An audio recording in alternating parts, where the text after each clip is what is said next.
Most people see a career change as a leap of faith, a desperate jump into the unknown. I don't see it that way. We're moving from the pipe wrench and snips to the keyboard, and I'm going to show you every single step of the sequence or the process. If you've been looking for a sign to start your own reset, I'm going to show you the roadmap. Let's break down the 3 phases of the pivot. I see it as a mechanical sequence. I see it as a system that needs to be engineered. I've spent 16 years in the trades, mastering the physical world of HVAC and electrical systems. Right now, I'm in the middle of a software engineering bootcamp, and I'm heading towards a future where I just don't use tools.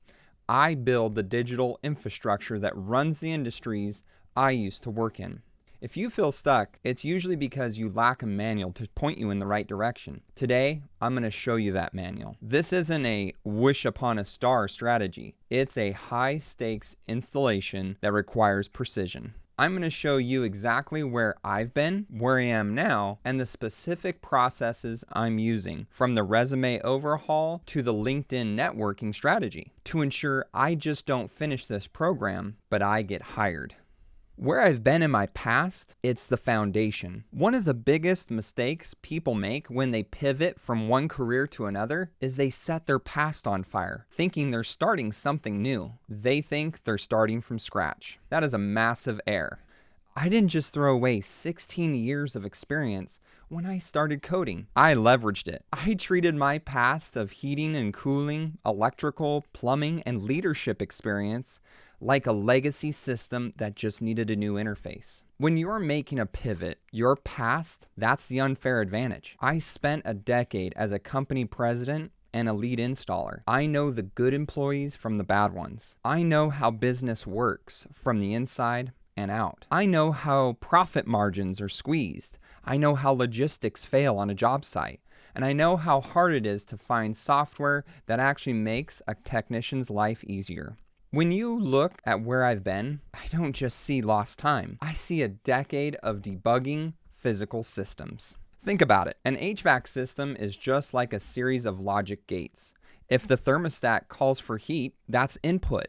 The control board checks the safety limits. That's validation. And then it fires the inducer motor. That's the output. That's exactly what I'm doing in JavaScript right now. The language is different, but the system's thinking is identical. If you're switching careers, don't delete your past from your memory or from your resume. Reframe it into the new position you're applying for. I've crawled through enough attics and spent enough winters on rooftops in Montana to know what hard work looks like. That grit is a feature, not a bug. In the tech world, everyone can learn to code, but not everyone knows how to lead a team through a crisis or troubleshoot a complex system under pressure. My history in the trades gave me troubleshooting DNA that most traditional computer science students simply just don't have. I'm not a junior anything.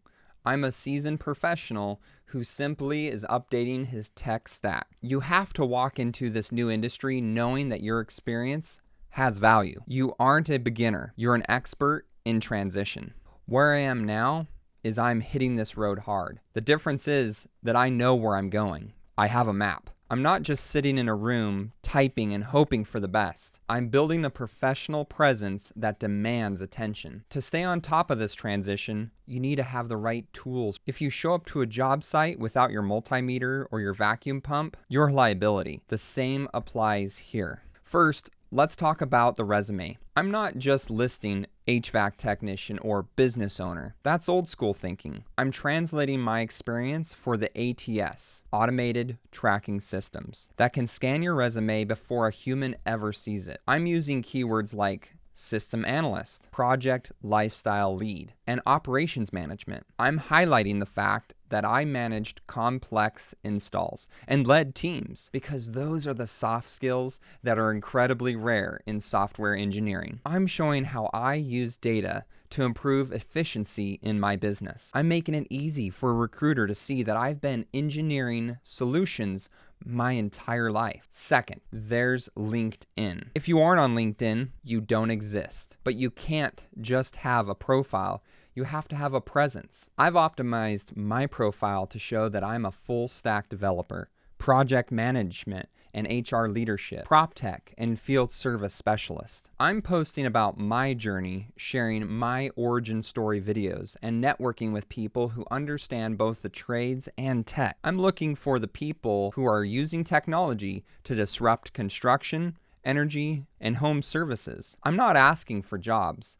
I'm building relationships and proving my value in public. I'm posting about my journey and sharing my origin story videos and networking with people who understand both the trades and tech. Third, we have a digital toolbox, GitHub and VS Code. This is where the real work happens. I've learned how to use Git and GitHub to track every single change I make in my code. In the trades, we keep receipts and work orders to prove what we did, along with photos and videos. In tech, GitHub is your work order. It shows employers your commit history. It proves you've been working every single day. My work in VS Code isn't about writing a line of code. It's about building a portfolio that proves I can actually ship a product. Take my avatar trivia app, for example. It's a simple game, but it proves I understand DOM manipulation, event listeners, and CSS styling. It proves I can take a concept from a napkin sketch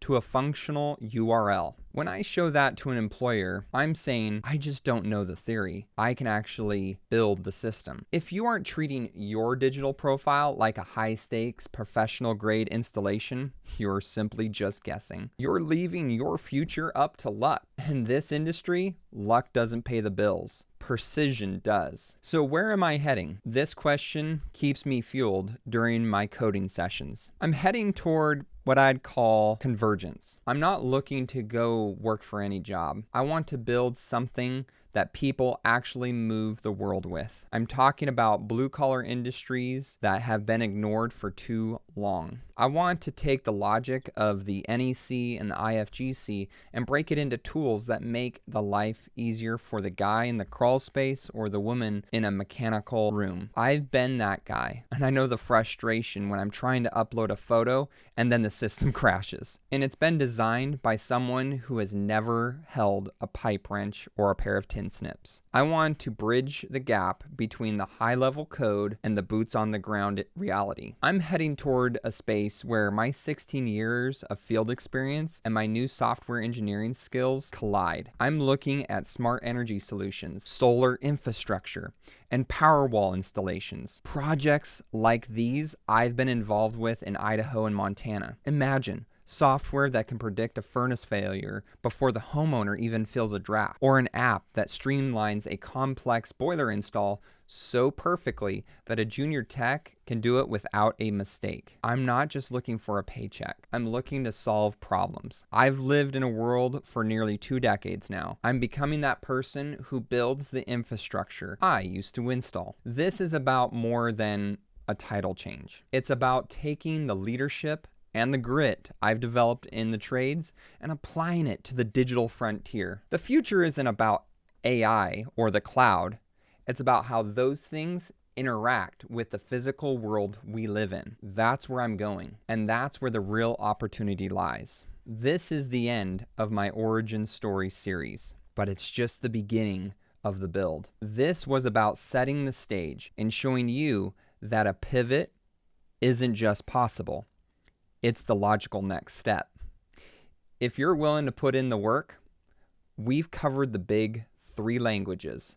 We've talked about the systems thinking of the trades, and now we've laid out the roadmap for the future. But a roadmap is useless if you don't actually start driving, progressing. If you're a tradesman or a veteran of some other trade who feels like they're running out of time in a career that doesn't fulfill them, I want you to know that the door is wide open. The world is your oyster. It's hard. It's a grind. And there are days where the code just doesn't make sense. But that's no different than a complex electrical short or a loose neutral. You just got to keep testing the circuit until you find the break in the wire. If you want the specific templates I'm using for my technical resume or want to see my portfolio progress as I move through the bootcamp, drop a comment below. I'm sharing everything because this roadmap isn't just for me. It's for anyone who feels like they're stuck in a legacy system that just needs a reboot. I'm Sheldon Young. I'm 34 years old and I'm a student and I'm taking my life back, one line of code at a time. I've traded the Montana winters for a new life and I'm not looking back. Subscribe and follow the build, and let's see if we can hit that finish line together. This isn't just a career change, it's a life upgrade, and I'll see you on the next one.